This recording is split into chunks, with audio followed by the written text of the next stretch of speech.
নমস্কার বন্ধুরা, আমি চুচুড়ার সৌম্য। আসন্ন বিধানসভা নির্বাচনে বাংলার নিরপেক্ষ রায় থেকে যে খবরটি আজকে আমি আপনাদের সামনে তুলে ধরব, সেটি একটি অতি গুরুত্বপূর্ণ খবর। আমাদের পশ্চিমবঙ্গে 2026 বিধানসভা নির্বাচনে ভোটদান পর্ব ইতিমধ্যেই শেষ হয়ে গেছে। এখন শুধু অপেক্ষা আগামীকাল অর্থাৎ 4 মে 2026 বিধানসভায় ভোটদান পর্বের রেজাল্টের। আর এই রেজাল্ট আউট হওয়ার আগে পর্যন্ত যে দুটি নাম অর্থাৎ যে দুটি রাজনৈতিক ব্যক্তিত্বের নাম সবচাইতে আলোচিত, এক মাননীয়া মমতা বন্দ্যোপাধ্যায় আর দুই মাননীয় শ্রী নরেন্দ্র দামোদর দাস মোদিজি। অর্থাৎ মাননীয়া মমতা বন্দ্যোপাধ্যায় না শ্রী নরেন্দ্র দামোদর দাস মোদিজি, শেষ হাসি কে হাসবেন এটাই দেখার।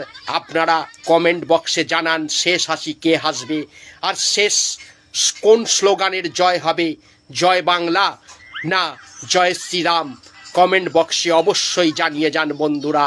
আর এইভাবেই রাজনৈতিক খবরগুলি এবং ভোটের খবরগুলি পেতে সাথে থাকুন, পাশে থাকুন বন্ধুরা।